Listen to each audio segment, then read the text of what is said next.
Algumas imagens são eternas, imortais. Elas falam mais do que 1000 palavras e carregam o peso da história em um único clique. A garotinha correndo queimada de napalm no Vietnã, o homem solitário diante dos tanques na Praça da Paz Celestial, o beijo na Times Square ao fim da Segunda Guerra, o monstro do Lago Ness, claro, porque toda lenda precisa de uma foto tremida. E é claro, o clássico O Homem na Lua, que provou duas coisas: a criatividade humana e a total falta de noção. Mas ontem, senhoras e senhores, foi registrada mais uma dessas imagens que entra direto para o hall da vergonha global. Lá estava ele, Luiz Inácio Lula da Silva, encolhido na segunda fileira da plateia do desfile militar na Praça Vermelha em Moscou.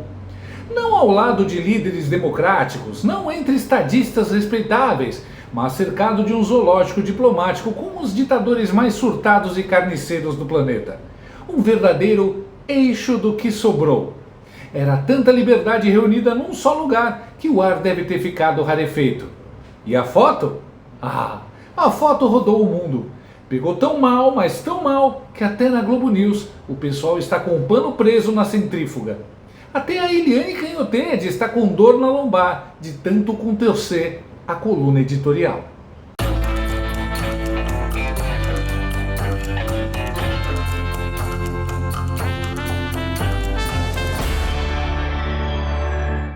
O presidente Stalin Inácio participou ontem em Moscou da comemoração pelos 80 anos da derrota da Alemanha nazista para o exército soviético na Segunda Guerra Mundial, em 1945. Em meio ao conflito da Rússia contra a Ucrânia, o evento foi marcado pela ausência de líderes de potências ocidentais, líderes de democracias e líderes sem ficha corrida. Ou seja, todo bandido e ditador de republiquetas da periferia do planeta. O gnomo de 9 dedos assistiu ao desfile do Dia da Vitória na Praça Vermelha, em Moscou. O governo de Vladimir Putin aproveitou o 9 de maio para demonstrar força e exibir o poder bélico russo, com desfile militar e exposição de armamentos usados para detonar civis na Ucrânia. Segundo o Kremlin, 29 ditadores e carniceiros, chefes de Estado e estrangeiros, estavam presentes. O convidado de maior relevo é o ditador da China, Xi Jinping. Das Américas, além do bebum de Garanhuns, foram divulgados os nomes dos ditadores da Venezuela, Nicolás Maduro, e de Cuba, Miguel Díaz-Canel. Mas são as ausências que mais chamam a atenção. Os líderes dos principais países europeus não foram à Rússia por reprovar a guerra do país contra a Ucrânia, em curso desde 2022. O governo alemão, que apoia o presidente ucraniano Volodymyr Zelensky e que vetou a Rússia em suas celebrações, nem foi convidado. Lideranças do Reino Unido, da França e dos Estados Unidos, que compuseram os aliados junto com a União Soviética, também não foram. Tudo bem, Putin, malandro, usa a data comemorativa para incitar o patriotismo entre a população russa, ao mesmo tempo em que tenta mostrar ao resto do mundo que não está isolado e vem fortalecendo sua posição como liderança alternativa ao Ocidente. E os bobões, como o Lula, implorando migalhas de atenção desses ditadores, caem nessa como um patinho.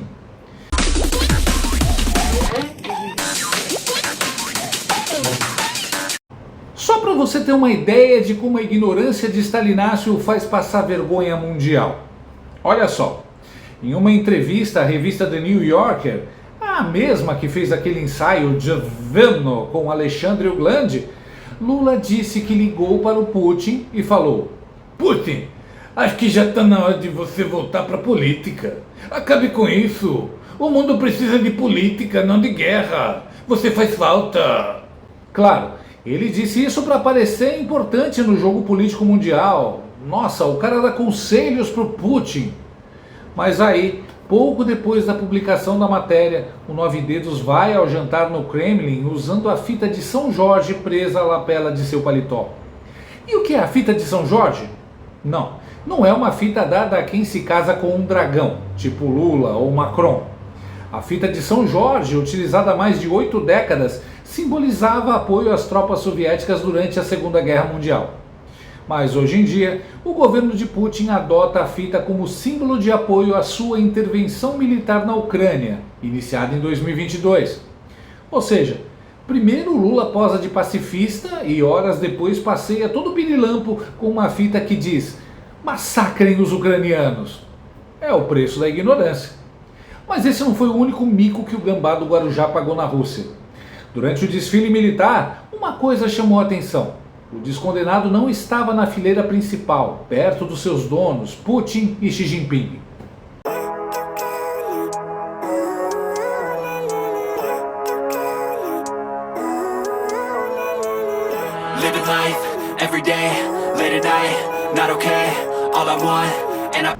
Nem sinal dele, né?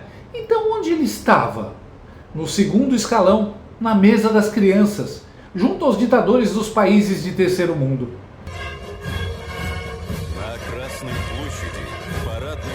Tornaram-se heróis da União Soviética ou da Federação da Rússia.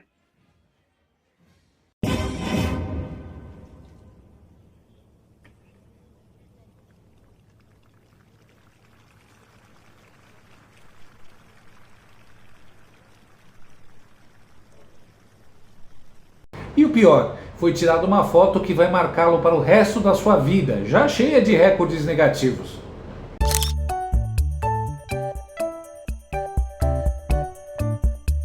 Ih, fui fotografado, companheiro. A legenda do Estadão foi perfeita. Imagem de Lula na Praça Vermelha ao lado de facínoras para ver o desfile de mísseis que massacrarão inocentes na Ucrânia marcará o dia da infâmia da política externa do Brasil. Lula está devidamente em seu habitat natural, ao lado de predadores, de gente pobre e de dinheiro, como ele mesmo. Este é o grande salvador da democracia, no meio dos ditadores comunistas que ele tanto defende, apoia e ajuda financeiramente. Aliás, aproveite para ver bem essa foto hoje, porque ano que vem o TSE vai proibir de dizer que ela existe. Vão determinar que é imagem gerada por inteligência artificial e quem compartilhar vai receber multa de R$100 mil por dia. A única coisa que me causa prazer nessa história toda é ver tanto isentão Zé Ruela e petista pela democracia tendo que engolir essa trozoba. Satisfação é a palavra. O que será que a menina de franjinha, que não teve amor paterno e que usa a bandeirinha da Ucrânia no perfil, deve estar sentindo agora? Eu vejo essa foto do Lula ao lado de carniceiros em Moscou e fico imaginando a cabeça de milico que está carpindo terreno baldio a essa hora e percebendo que se rolar a Terceira Guerra Mundial, ele terá que se abraçar com um soldado da China, Burkina Faso e enfrentar Black Hawk americano. Bem feito! Quem já está em pânico é o pessoal da Globo News. O único funcionário mais ou menos lúcido lá, o comentarista político e sósia do tropeço, Demetrio Magnoli, perdeu a paciência com o patrocinador da emissora. Lula foi o único representante de uma grande democracia que estava presente nesse evento. É por isso que, aliás, é o que eu escrevo na minha coluna que sai na Folha amanhã, é por isso que Lula operou como um troféu de Putin lá na Praça Vermelha. É esse o lugar que ele ocupou, um troféu, algo como um escalpo de Putin na Praça Vermelha, a única grande democracia presente na celebração da invasão da Ucrânia, que é o que aconteceu na Praça Vermelha. Por que Lula aceita desempenhar esse triste papel? Porque ele quer algo em troca. O que ele quer em troca? Participar das negociações de paz da guerra na Ucrânia. Ele quer um lugar ao sol no palco iluminado da política internacional. Vamos lembrar que Lula foi ignorado quando tentou fazer isso lá atrás, foi ignorado quando tentou negociar a paz na Palestina, fracassou miseravelmente quando tentou negociar uma eleição livre na Venezuela e agora quer um lugar na mesa. Agora ele pode ter sucesso. Por que ele pode ter sucesso?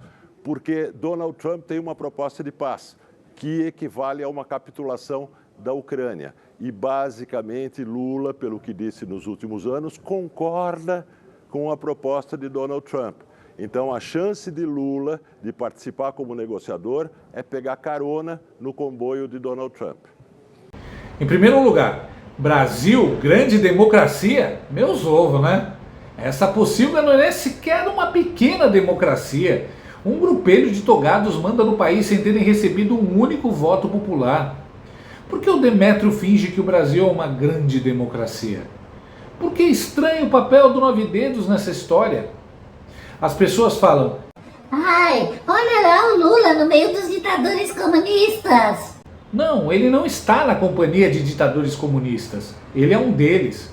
Chega de ingenuidade, né? Lula quer ser protagonista no palco internacional, mas a única coisa que consegue é ser protagonista de roubo de idoso. Demétrio tá pistola porque o Lula dificulta o trabalho de jornalistas como ele, que ainda tentam vender a ideia de que o Brasil é uma democracia graças ao PT e ao STF.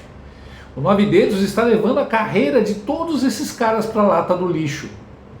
Quem também teve uma luz e ficou indignada com a burrada do painho foi a Hebe da notícia e véia do disjuntor, Eliane Canhottede. Muitas vezes a gente fala aqui no Em Pauta que é inacreditável como o presidente Lula e o governo Lula são craques em dar munição para a oposição. Essa ida do Lula à Rússia tem várias questões envolvidas. Primeiro, sim, você tem toda a razão. Quando você fala de comércio, é do interesse nacional que, diante do tarifaço do Trump, né, o Lula e o Brasil abram mercados, parcerias, negociações com todo mundo, Europa, China, África, América Latina inteira, Caribe, tudo bem. Tudo perfeito. Agora, vamos combinar o seguinte, quem é o Vladimir Putin? O Vladimir Putin é um homem condenado pelo Tribunal Penal Internacional, sediado em Haia, né, pela destruição da Ucrânia. Ele rompeu com todas as regras internacionais, com a espinha dorsal da lei internacional, que é a de não ocupação à força de território de outro país. Né? Ele está destruindo a Ucrânia, ele invadiu a Ucrânia. Então, quando você vê essa solenidade de hoje, dos 80 anos, é uma solenidade não reconhecida como o fim da Segunda Guerra, como o fim do nazismo, mas sim como todo um aparato, toda uma cerimônia para enaltecer o Putin. Todo o mundo sabe que essa cerimônia é uma cerimônia interna de ratificação do imperador, digamos assim, Putin.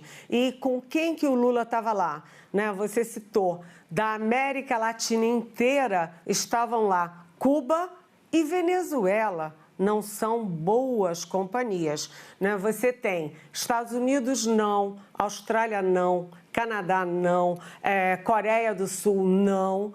Você tem quem? Mongólia, Azerbaijão, que estão ali na zona de influência da Rússia e do Putin.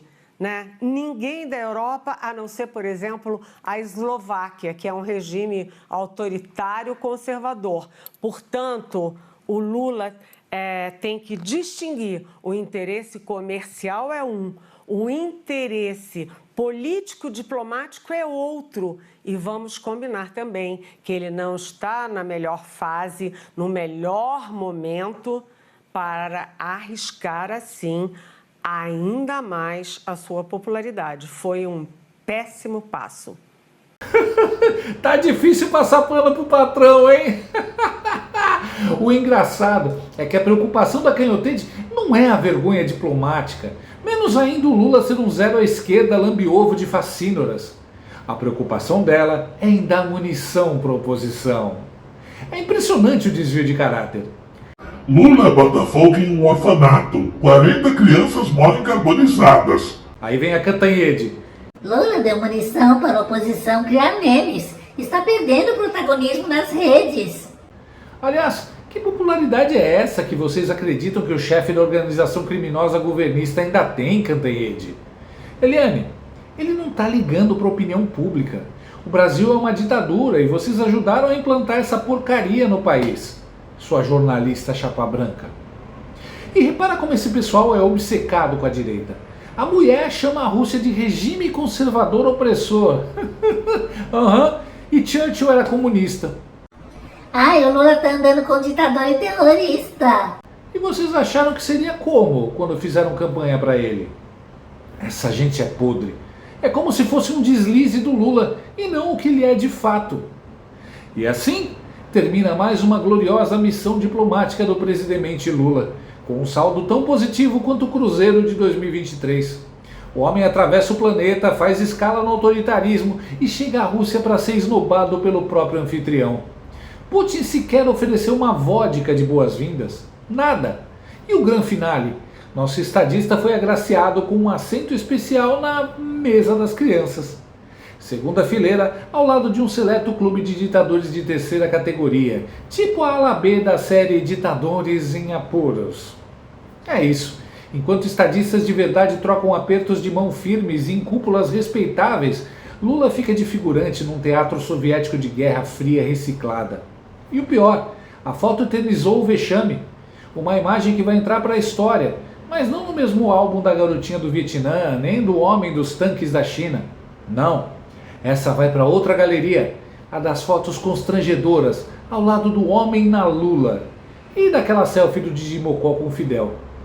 A diferença é que dessa vez, nem o pessoal da Globo News conseguiu aplicar o velho filtro Contextualização progressista.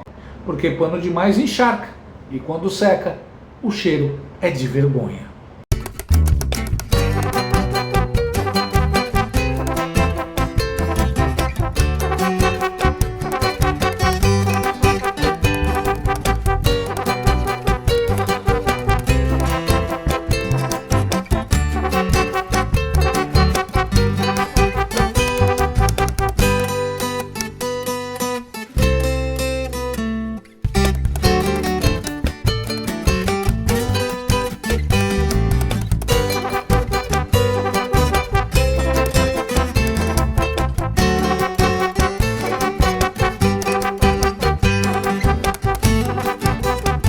Gostou desse vídeo?